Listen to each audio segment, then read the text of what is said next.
Hey guys, it's Kathleen here, and some of you guys asked me what my opinion was on the VGX Awards. Ah yes, Video Game Awards. We have dismissed this claim.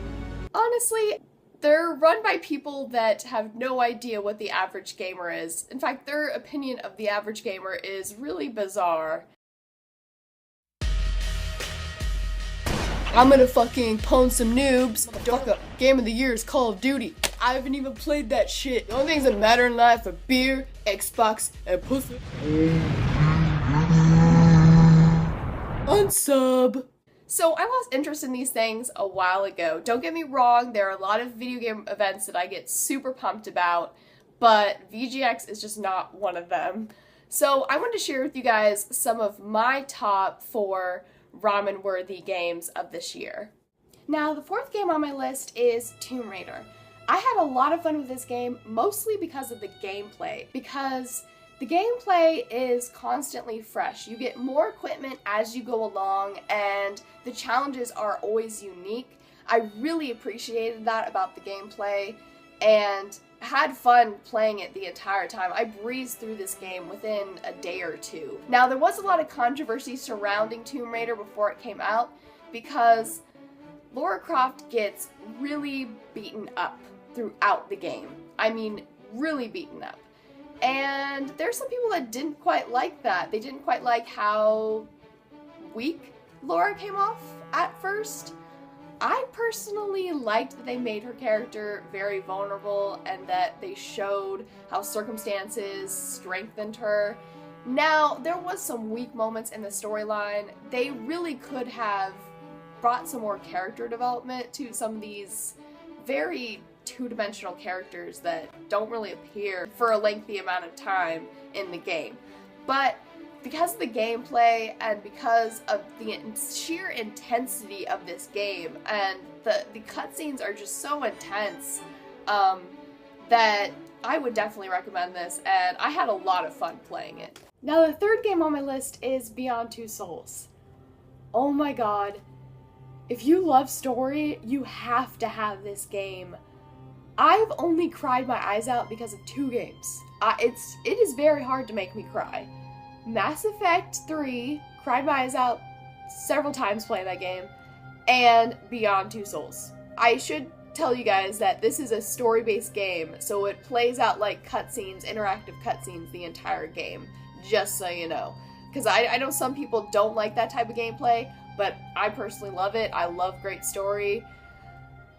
The main character, Jodie, I truly related to this character on so many levels, and that is so hard to come by. I have rarely related to a female character in a game. There's a serious moral message at the end of this game, and that is a really hard thing to pull off without seeming really cheesy. But I believe that this game seriously accomplished that. Now, number 2 on my list is The Last of Us. Oh my god, if you haven't played this game yet, you need to. This is a must-have. It is, without a doubt, one of the most profound games of our generation. I'm serious. This game is going to be remembered as one that challenged the morality and the storyline of contemporary games. It just widened the horizons of what to expect from a story of a game, and the gameplay was fantastic and challenging. I admit that I was a little bit nitpicky in my review when I was talking about the gameplay. The story, though, and the graphics, oh my god, the graphics. You find yourself going through these cities just overrun by nature. It's chilling and beautiful at the same time. There's just this sense that even though humanity is diminishing, that nature is continuing to thrive, and it is a very moving image.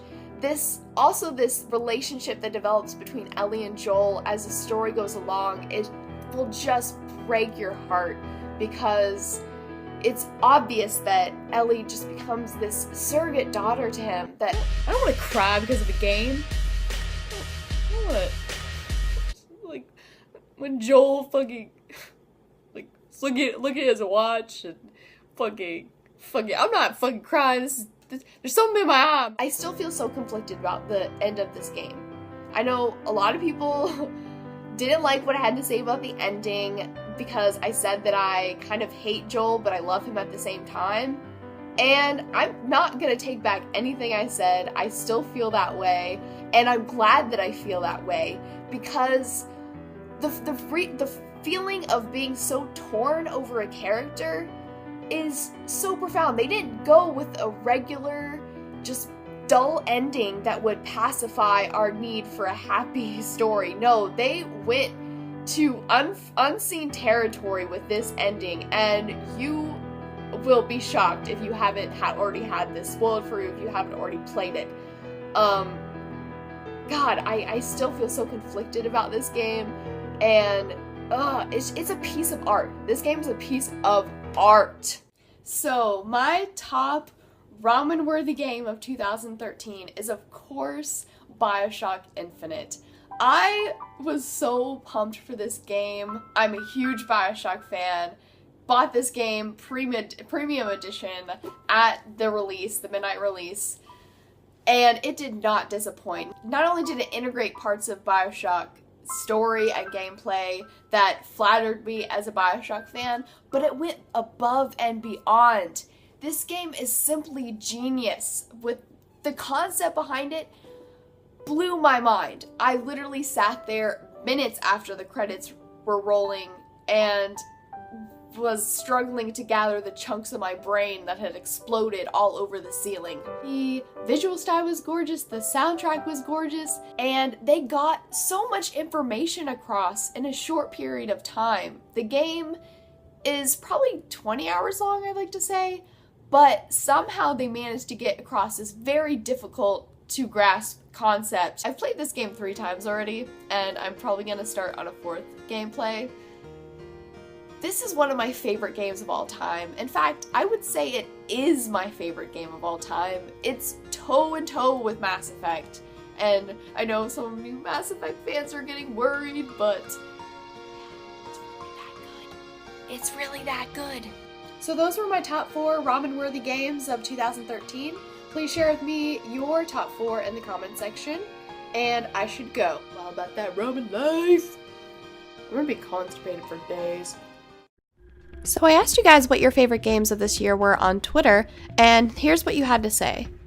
Also, remember to follow me on Twitter if you aren't already so that I can stalk you. I mean, so that you can keep updated. Oh, this is the poster of the links to all my reviews are right here, so check those out if you haven't seen them already. I've reviewed every one of the games that I included in this video. I have one, and I wasn't going to give that one away, so